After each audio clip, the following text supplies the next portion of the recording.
Hello students, for tenth class ये आपकी first poem है dust of snow by Robert Frost. ये बहुत ही छोटी सी पोएम है, लेकिन इसके अंदर एक हिडन मैसेज है और इसके अंदर सिंबल्स हैं जिसके बारे में मैं आपको डिटेल से बताती रहूँगी और आप ध्यान से इसको नोट कर लेना। डस्ट ऑफ स्नो का मतलब होता है, जैसे मैं आपको एक पिक्चर दिखाती हूँ। ये देखिए, पेड़ है, पेड़ के ऊपर स्नो गिरी हुई है और इस पोएम का यही थीम है और इसके ऊपर एक क्रो भी बैठा हुआ है।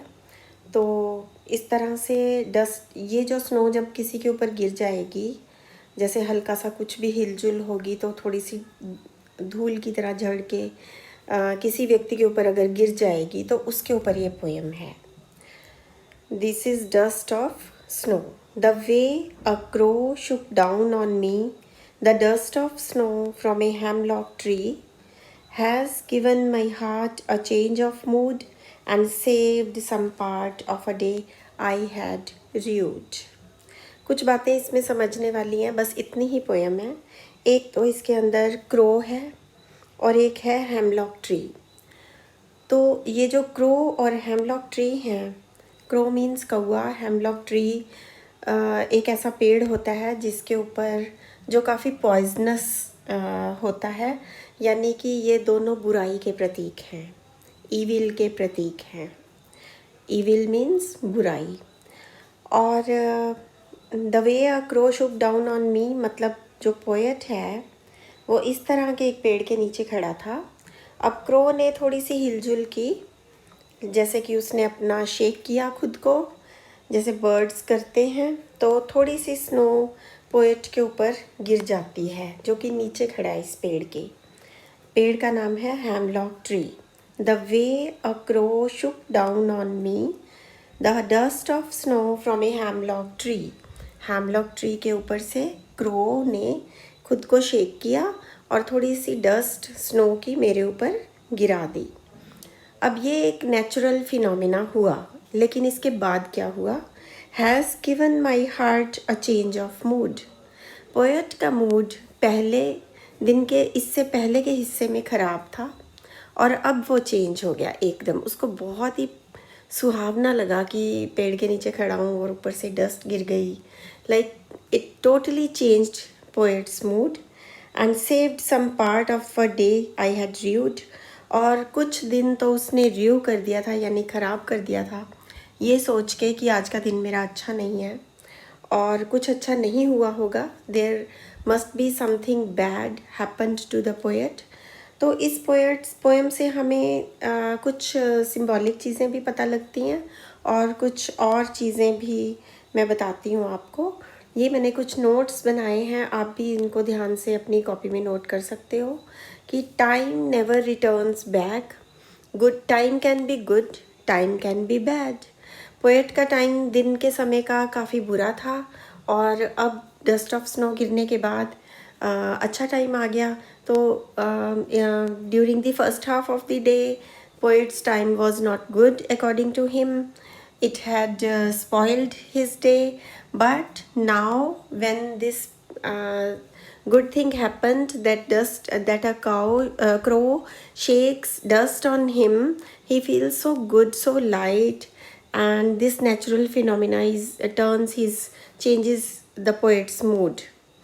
तो एक जैसा टाइम कभी भी नहीं रहता। अगर बैड टाइम होता है तो वो अच्छा हो जाता है, इसी तरह से अच्छा टाइम भी कभी नहीं रहता, वो भी शॉर्ट लिव्ड होता है। Everything is short lived. Hemlock tree is a poisonous tree with white flowers. It generally stands for sorrowness. हम ज़्यादातर, आपने देखा होगा सॉन्ग्स में हम रोजेज़ की बात करते हैं, मैरीगोल्ड की बात करते हैं।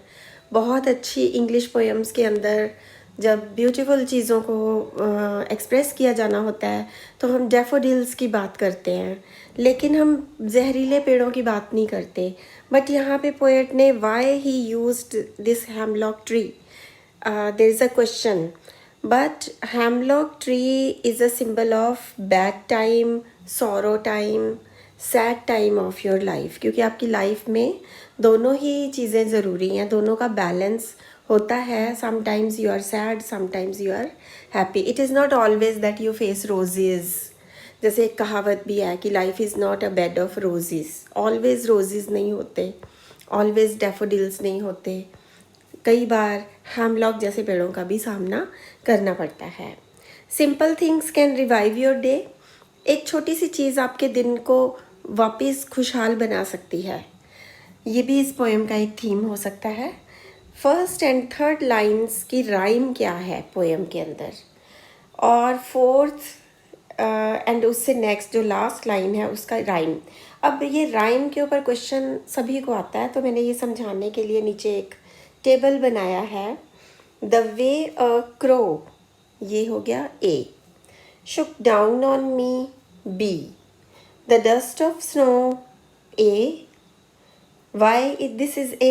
Because crow, snow दोनों की सेम राइम है.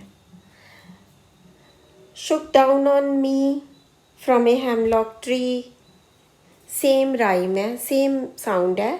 तो ए बी इसकी राइम स्कीम है. इसी तरह से जो नेक्स्ट लाइन है वो भी आप देख लीजिए. Has given my heart, okay, first line. It rhymes with third line. And saved some part. Has given my heart and saved some part, both sound same. और इसी तरह से सेकंड और फोर्थ सेम है इसकी. A change of mood of a day I had rued, same sound.